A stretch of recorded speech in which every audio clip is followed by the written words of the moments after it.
तो सुबह की सैर पे आज हम लोग फिर हाजिर हैं। ये आज 9 फरवरी है 2023 और दियारे में जो 2 महीने पहले हम लोगों ने शूट किया था, सुबह की सैर का नज़ारा लिया था, वो अब बदल चुका है पूरा मंजर। आप देखते हैं पूरा दियारा हरियाली से भरा हुआ। ये सरसों जो हैं वो अब उसमें फूल निकल गए हैं, अब उनकी फली आ गई है। हल्की सी आहट अभी आप देख सकते हैं भगवान भुवन भास्कर की दिखाई दे रही है, बहुत हल्की सी। साफ है आज भी सुबह। तो उस समय हम लोगों ने दियारे का जो रूप देखा था, वो उसका रंग जो था वो धूसर था। अभी आप देखेंगे कि दियारे का पूरा जो रंग है वो हरा है, जहाँ भी आपकी नज़र जाए हरा है। अभी इधर देखिए तो सरसों सॉरी सरसों में अभी फूल हैं, जो पीला पूरा आपको नज़र आ रहा है इधर। और ऊपर आप देखें तो आसमान में आपको चंद्रमा भी दिखाई देंगे। तो 2-3 दिन पहले, 4 दिन पहले पूर्णिमा थी, तो अभी चंद्रमा का वो रूप बचा हुआ है। तो एक तरफ यहाँ पे चंद्रमा, ये नीचे सरसों के खेत, फूल, बीच में उसमें भीतर वो गेहूं भी बोए गए हैं। आप इस तरफ जहाँ भी आप देखें जो हरियाली है वो पूरे अपने एकदम पूरी शेप में है, फुल रूप में।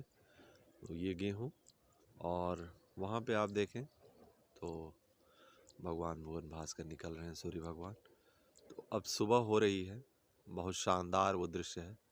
देखिए कैसे धीरे धीरे वो निकल रहे हैं और कैसे आ रहा। आज बहुत साफ सुबह है 9 फरवरी। कल पछुआ हवा बहुत तेज़ चल रही थी। तापमान यहाँ पे अभी करीब 10 डिग्री 11 डिग्री के आसपास होगा सुबह में, और दिन में आजकल 26-27 डिग्री होता है। तो इस समय दियारा घूमने के लिए आदर्श है। खूब हरियाली, बहुत सारा शानदार दृश्य, हर तरफ जहाँ आपकी नज़रें जाएं। और फसलें खूब अच्छी हुई हैं इस बार दियारे में। ये सरसों जो जिसमें फल लग गए हैं, इनकी फली आ गई है। ये आप गेहूं देखें, उनमें भी बाल अब निकल रही है।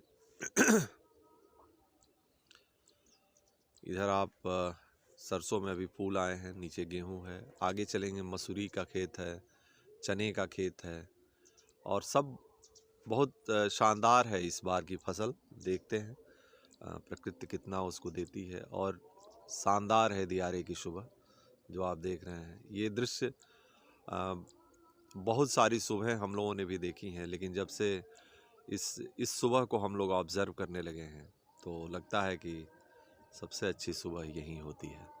बहुत शानदार है। आप चूँकि कैमरे की एक सीमा है, मोबाइल का कैमरा है, तो उसमें वो चीज़ नहीं आ पाती है। अदरवाइज़ अगर अच्छा कैमरा होता और जो लालिमा है, जिस तरह की उनकी तस्वीर है, वो अगर आती तो बहुत ही शानदार आती। बहरहाल ये भी बहुत बहुत अच्छी है। और हम लोग थोड़ा और आगे चलते हैं और वहाँ से एक और शॉट लेते हैं। फ़िलहाल सूर्य भगवान निकल गए हैं। लगभग 6:40, 6:38 पे आजकल सूर्योदय हो रहा है। 6:40 अभी हो रहा है। तो बहुत शानदार नज़ारा है दियारे की सुबह।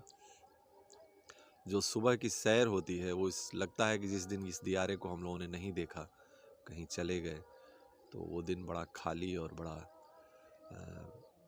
उदास सा लगता है। और जब सुबह आदमी देख लेता है इस सुबह को और इस नज़ारे को, तो वो बहुत शानदार हो जाता है। तो आइए थोड़ा और आगे बढ़ते हैं, एक दो दृश्य और आगे से लेते हैं।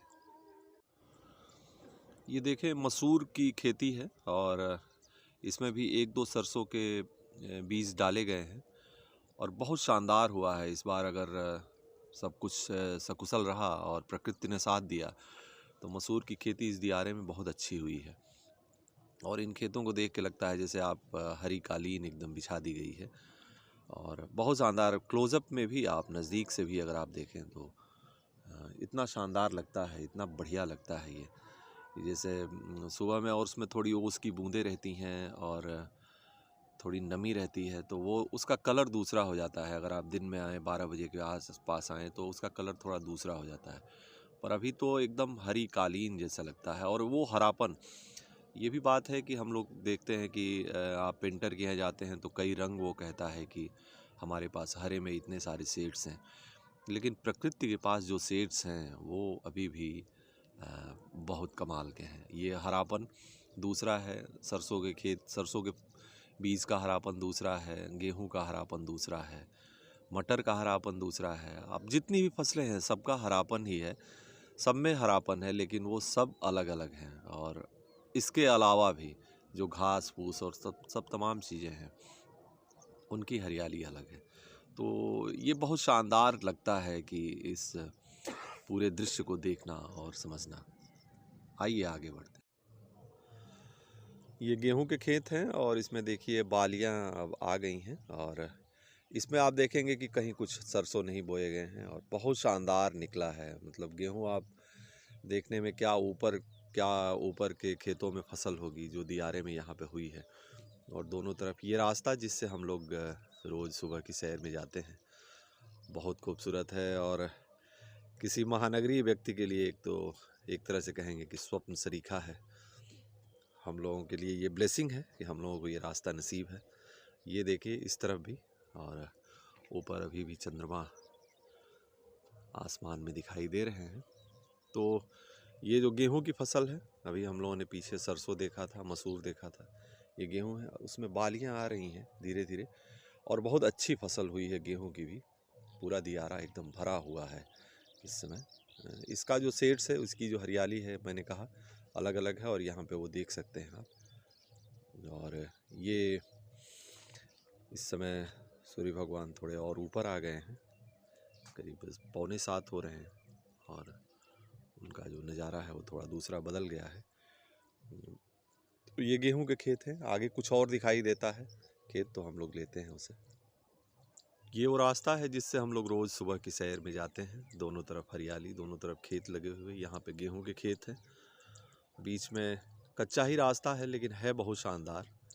चूँकि सराउंडिंग बहुत अच्छी है तो इसलिए आप इसे कह सकते हैं कि एक तरह से जन्नत में हम लोग सुबह की सैर करते हैं।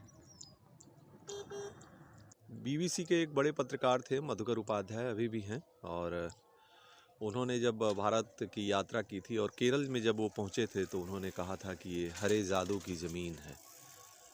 मुझे वो टर्म उनका याद आता है। और लेकिन जब मैं इस दियारे को देखता हूँ और इस सीज़न में देखता हूँ तो मुझे लगता है कि ये दियारा भी हरे जादू की ज़मीन है।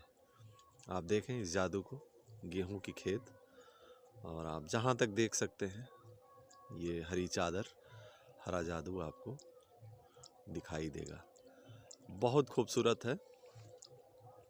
केरल जैसा तो नहीं है कि जहाँ पे नारियल के भी पेड़ हों और धान की खेती होती हो, छोटी छोटी पहाड़ियाँ हों, पर यहाँ पे जो समतल है और जो प्लेन है और जो गेहूं के खेत हैं, सरसों के खेत हैं, मसूर, जिस तरह से इधर देखिए तो इस तरफ मसूर की खेती हुई है, उसमें सरसों, और आप आगे देखें तो ये रास्ता जिससे हम लोग रोज़ ट्रैवल करते हैं तो ये भी एक तरह से हरे जादू की ज़मीन ही है जिस पे रोज़ हम लोग सुबह की सैर करते हैं। ये चने का खेत है और जानते हैं चने की खेती आजकल इस दियारे में नहीं होती है क्योंकि वो बीच में बहुत ज़्यादा नील गाय उसको परेशान कर देती थी और उसका बहुत नुकसान कर देती थी। जो बहुत लिमिटेड लोग हैं वही आजकल खेती करते हैं और उसके लिए पूरी बाड़ेबंदी करनी पड़ती है। तो इस दियारे में भी ये जो चने की खेती जिन्होंने किया है उनको आप देखेंगे तो हम लोग फेंस के बाहर हैं और बहुत लंबा सा करीब 10-20 बीघे का खेत उन्होंने लिया होगा और उसको बाड़ेबंदी की है उन्होंने, पूरी तरह से जाली लगाई है, सूती तार लगाए हैं और खंभा थुनी गाड़ के उन्होंने उसको बाड़ेबंदी किया है और तभी जाके चने की खेती। इसमें मटर उन्होंने डाला था, वो फसल निकल गई है मटर वाली और अभी जो है वो सिर्फ चना बचा हुआ है। और अब ये चना मोटा हो रहा है, बड़ा हो रहा है और अच्छा होगा। अभी तो बहुत दूर दूर तक दिखाई देता है क्योंकि अभी ही निकाला गया है मटर इसमें से, लेकिन मुझे लगता है कि थोड़ा समय गुजरेगा, 15 दिन 20 दिन गुजरेगा तो ये चना जो है वो मोटा होगा, पकड़ेगा और फैलेगा। तो ये भी चने की भी खेती होती है, कम होती है क्योंकि बिना बाड़ेबंदी के चने की खेती नहीं की जा सकती, क्योंकि इस पे नील गाय बहुत ज़्यादा उनका हमला होता है। इधर गेहूं है, गेहूं ओपन में किया जा सकता है क्योंकि बहुत ज़्यादा है, तो नील गायों के लिए भी ऐसी जगह है जो नुकसान तो होगा लेकिन इतना ज़्यादा रहता है कि वो कुछ फिर भी बहुत सारा चीज़ बच जाता है। तो ये एक दूसरी फसल। दियारे में एक और फसल बोई जाती है यहाँ पे, हालांकि बहुत कम है, वो है लेतरी, यहाँ पे बोला जाता है खेसारी की फसल। तो ये देखिए, ये वो खेत है जो इसमें फूल आ गए हैं, और अब आप इनको ध्यान से देखें तो इस फसल को भी ये हालांकि बहुत कम हो गया है क्योंकि उसकी जो दाल है वो आजकल लोग खा नहीं रहे हैं, फिर भी ये फसल थोड़ी यहाँ पे आपको दिख जाएगी, थोड़े खेत इसके भी आपको दिख जाएंगे। तो यहाँ पे कुछ खेत जो है कुछ खेत लेतरी के भी बोए हुए हैं, खेसारी की भी कुछ फसल थोड़ी आपको दिखाई दे देती है। ये गंगा जी अब दिखाई दे रही हैं यहाँ से, और यहाँ तक हम लोग रोज़ सुबह की सैर पे आते हैं। यहाँ से बालू शुरू हो जाता है, लगभग 1 किलोमीटर से थोड़ा कम ही है। उसके बाद गंगा घाट आ जाता है, वो कुछ नावें दिखाई दे रही हैं, वहाँ पे 1-2 दुकानें हैं और वहाँ पे गंगा बहती है। आप देखें, ये जो शिवरामपुर का पुल है जो गंगा को बिहार गंगा के ऊपर से गुजरता है और बिहार को उत्तर प्रदेश से जोड़ेगा भविष्य में, तो वो भी पुल यहाँ से दिखाई देता है। सूरज अब काफ़ी चमकदार हो गए हैं और यहाँ से हम लोग आते हैं, ये रास्ता है जिधर से हम लोग आते हैं यहाँ तक। ये मुक्ति धाम है, जो एरिया है वहाँ पे मुक्ति धाम बना है, करीब 8-10 साल पहले बना था। हालांकि वहाँ पे अंतिम संस्कार नहीं हुआ कभी भी, और आज भी नहीं होता, और उसकी हालत बहुत खस्ता है आज की डेट में। बहरहाल जितना भी है, जैसा भी है, वो मुक्ति धाम है और इधर से ही हम लोग आते हैं।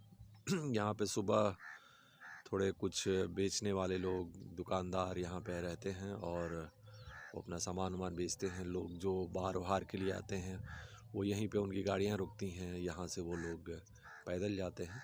ये थोड़ा बालू का एरिया है जो करीब आधा किलोमीटर, पौन किलोमीटर होगा।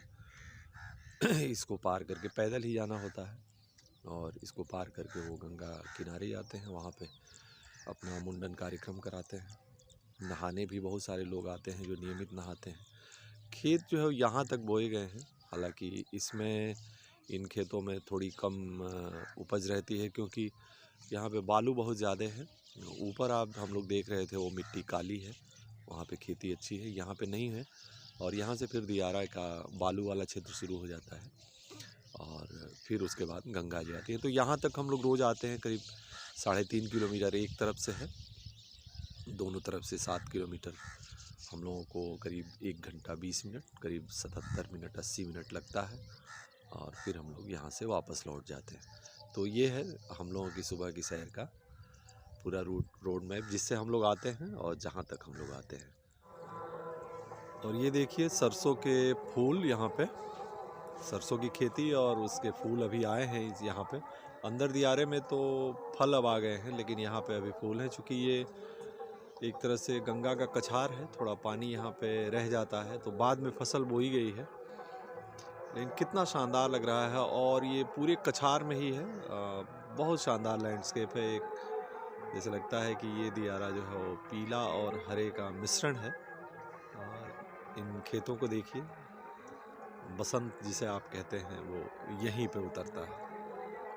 तो अब हम लोग लगभग पहुंच गए हैं अपने मुकाम पे, जहां से हम लोग यात्रा शुरू करते हैं। ये देखिए, यहाँ पे जो गाड़ी खड़ी है वहीं पे से हम लोग यात्रा शुरू करते हैं और करीब 3.5 किलोमीटर नीचे ट्रेवल करते हैं, फिर यहाँ पे वापस आ जाते हैं। तो इन खेतों का, सरसों के खेतों का आनंद लीजिए और आज की सुबह की सैर की इस कड़ी को देखिए, समझिए कि अगर आप देहात में रहते हैं तो भी कितने खुशकिस्मत हैं। केवल वही लोग खुशकिस्मत नहीं हैं जो शहर में रहते हैं, जो महानगर में रहते हैं। हम लोगों के पास भी बड़ी बड़ी धरोहरें हैं और बहुत सुंदर चीज़ें हैं। ज़रूरत है उन्हें बचा के रखने की, उन्हें संजोने की, उन्हें समझने की और उनका आनंद लेने की। तो फ़िलहाल इस एपिसोड में आप सबका शुक्रिया। सबको नमस्कार। राम राम सा।